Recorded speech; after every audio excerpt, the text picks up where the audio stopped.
السلام عليكم ورحمة الله وبركاته، حبيباتي الحلوين. يا رب دايما كده تكونوا بخير وفي راحة بال. كل سنة وانتم طيبين بمناسبة شهر رمضان الكريم، ينعاد عليكم الأيام كلها بخير وفرحة وسعادة، اللهم أمين. النهاردة بقى جايبلكم طريقة حلوة أوي للكنافة. هنركن أي نوع كنافة بتعرفي تعمليها تركنيه على جنب، وهتعتمدي الطريقة دي ومش هتزهقي منها ومش هتمني منها، من كتر ما هي جميلة جدا وسهلة وبسيطة، وكمان مش هتستخدمي فرن ولا هتتعبي قلبك خالص. ممكن بقى تجودي في الموضوع، يعني تستخدمي انواع فاكهة تانية غير المانجا كل مرة. بجد كل مرة بتصدمني من كتر جمالها، وما بزهقش منها وما بملش منها ابدا. تعالي بقى نسمي الله ونصلي على الرسول ونخش نشوف الوصفة بتاعتنا كده على طول. بس قبل ما نخش في الوصفة، اتمنى بس تدعموني بالاشتراك وتفعيل الجرس عشان كل الوصفات الحلوة توصل لكم اول باول باذن الله. يلا بينا نبتدي ونشوف عملنا الكنافة بالمانجا الحلوة دي ازاي. اول حاجة كده هبتدي بيها وهي الكنافة، وكنت جايباها قبلها بيوم علشان احطها في الفريزر، واما اجي اكسرها تكون سهلة معاكي في التكسير. طلعتها وكسرتها وحطيت عليها معلقتين كبار كده من السكر البودر. الكمية قد ايه؟ حوالي كده كانت ربع كيلو من الكنافة. ممكن تكتري او تقللي على حسب الصينية اللي انت هتعمليها. انا جبت ربع كيلو وحطيت عليهم معلقتين كبار من السكر البودر، وهبدأ دلوقتي ان انا احمرها على الصينية كده على البوتاجاز من فوق. زي ما انا قلتلك في اول الفيديو، مش هنستخدم الفرن ولا هنتعب نفسنا خالص. هي كده في دقايق معدودة هتقدري انك تعمليها بسهولة وبساطة خالص. اول حاجة كده بجيب بقى معلقتين كبار من السمنة، وهبدأ ان انا احط ربع كيلو الكنافة اللي معليهم معلقتين من السكر البودر، وهبدأ ان انا اقلبهم كويس خالص على نار هادية وباستمرار. يعني عينك ما تروحش كده ولا كده، لان الكنافة ممكن تتلسع منك. خلاص كده بدأت ان هي تاخد اللون الذهبي الحلو ده بسبب المعلقتين السكر البودر اللي احنا حطيناهم. نركنها بقى على جنب، وتعالى اقولك هنضيف لها ايه علشان تتماسك معايا في الصينيه. هنحط على الكنافه نص كوبايه من الشربات التقيل، وهو ده اللي هيديني تماسك حلو قوي للكنافه، ان هي ما تفرولش معايا لما احطها في الصينيه. تمام، هقلبها بقى كويس بنص كوبايه السكر، وكده هيبقى قصدي نص كوبايه الشربات، وكده هيبقى سكرها مظبوط وحلو. هبدأ بقى ان انا اجيب الصينية بتاعتي، ولازم ان انا افرشها كويس قوي واضغط عليها ضغطة جامدة بايدك بقى بالهراسة بتاعت البطاطس بمعلقة، بس اهم حاجة تضغطي عليها ضغطة كويسة، لانها تكون متماسكة وانت بتقطعيها في الاخر. اللي وصل معايا لحد هنا يصلي على الرسول، اللهم صل وسلم وبارك على سيدنا محمد. يا حبيبي يا رسول الله. وما ينسينيش بس كده باللايك وبالاشتراك، اهم حاجة تفعلوا الجرس عشان كل الوصفات الحلوة دي توصل لكم اول باول. هبدأ بقى ان انا هنا زي ما انا قلت اديها ضغطة كويسة جدا علشان لما اجي اقطعها في الاخر تكون متماسكة وما تفرولش معايا.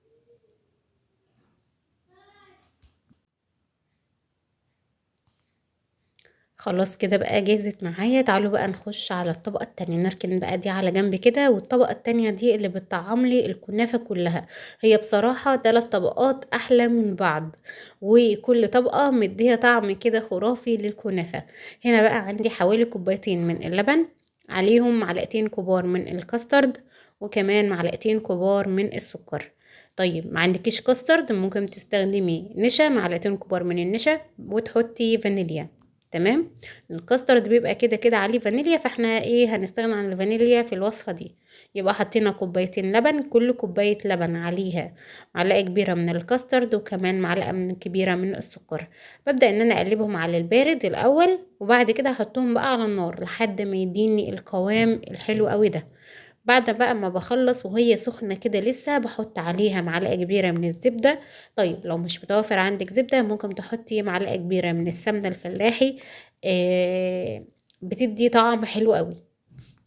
فايدة الزبدة ان هي بتديني لمعة حلوة قوي للكريمة، وكمان بتطعم لي الكريمة بتوديها في حتة تانية خالص. خلاص كده ببدأ ان انا اقلبها لحد اما الزبدة تدوب معايا، وبجيب بقى طبقة الكنافة واحط عليها طبقة الكاسترد الجميل قوي ده. وزي ما انا قلت، لو انت مش بتحبي الكاسترد او مش بتستلطفيه ممكن تستخدمي النشا عادي خالص. هنا بقى ببدأ ان انا اسويها خالص كده وهي لسه سخنة. المرحلة بقى اللي جاية لازم اخلي الكاسترد ده يسقع تماما، يعني اسيبه بقى على جنب كده يبرد خالص، وبعد ما يبرد هنحط بقى ايه الطبقة الاخيرة والاجملهم. هنا بقى عندي اي فاكهة متوفرة عندي، ويستحسن بقى ايه المانجا دي في قلبي في حتة تانية خالص، يعني المانجا دي بتوديها في حتة تانية، لا مانجا لا فراولة. طيب لو انتي عندك مانجا تستخدمي بعد كده جيلي مانجا، لو انت عندك فراولة يبقى هتستخدمي جيلي فراولة. تمام. انا كان هنا عندي مانجا وبدأت ان انا اقطعها مكعبات كده وحطيتها على طبقة الكاسترد بعد ما بردت تماما. الخطوات سهلة خالص وبسيطة، وحرفيا مش هتاخد معاكي اي وقت، وطعمها مختلف كده عن اي نوع كنافة يعني عملتيه قبل كده. المرحلة الاخيرة بقى دلوقتي، وهو عندي كيس من الجيلي، وطبعا هستخدم الجيلي نوعه زي نوع الفاكهة اللي انا استخدمتها في الكنافة. يعني انا زي ما انا قلت لكم كده مانجا، جبت ايه كيس جيلي مانجا. طيب كيس الجيلي المانجا او اي جيلي عموما بيبقى كوباية مية مغلية عليها كوباية مية متلجة او ساقعة او من التلاجة عموما او من الحنفية قصدي عموما يعني. بس انا هنا بقى عايزة الجيلي يكون تقيل معايا، فانا دوبت الجيلي في كوباية مية مغلية بعد ما الجيلي داب تماما وما خلاش يعني ما بقاش في اي حبيبات خالص. جبت بقى حوالي نص كوباية من المية او كوباية الا ربع، يعني اما تحطيش المية كلها اللي هي الساقعة ما تحطهاش كلها، عشان انا عايزة هنا الجيلي يكون تقيل معايا. خلاص بقى هبدأ ان انا احط الكمية كلها على المانجا، وهسيبها بقى في التلاجة لحد اما تجمد معايا براحتها. اعملها بقى كده من بدري وسيبها في التلاجة وطلعها بعد الفطار بجد. يعني مش عايزة اقولك طعمها قد ايه، انا هسيبك انتي تحكمي وتقوليلي بقى في التعليقات عجبتكم ولا لا. هدخلها بقى هنا دلوقتي في التلاجة وهسيبها بقى تجمد وهنقطعها مع بعض. وكمان انا كنت قطعتها ما كنتش سبتها كمان ان هي تجمد يعني، انا كنت عاملاها قبل الفطار بحوالي كده يعني ايه نص ساعة، ما لحقتش تجمد معايا. بس برضو كنت عايزة اقول لكم ان هي استنت، يعني كانت بقيتها استنت لتاني يوم كان طعمها خرافي بجد حلوة.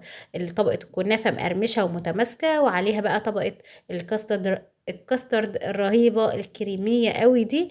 وكمان المانجا والجيلي، المانجا اساسا منزلة العصارة بتاعتها على الكاسترد مخلية الكاسترد في حتة تانية خالص. عايزة اقول لكم لو جربتوها هتأدمنوها من كتر ما هي طعمها حلو، طبقات مختلفة كده ولايقين قوي على بعض. اتمنى من قلبي انكم تجربوها، وممكن تعملوها كمان في كبات صغيرة، لو انتم مش حابين صينية ممكن تعملوها في كبات صغيرة. هتبقى لذيذة قوي برضو. هعملها لكم ان شاء الله في شكل تاني بس بفاكهة تانية. هنا بقى خلاص هسيبكم بقى مع الحلويات الجميلة دي، واتمنى من قلبي انكم تجربوها لانها بجد زي ما عجبتني اكيد هتعجبكم وبمراحل كمان.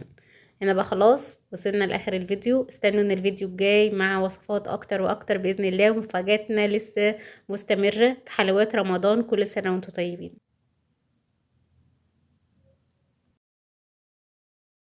اهم حاجة بس ما تنسوش بس الاشتراك وتفعيل الجرس عشان كل الحلويات دي توصل لكم اول باول باذن الله. مع السلامة يا اخواتي، واشوفكم الحلقة الجاية باذن الله. دمتم في رعاية الله، وربنا يسعد قلوبكم ويكبر بخاطركم كلكم، اللهم امين. مع السلامة.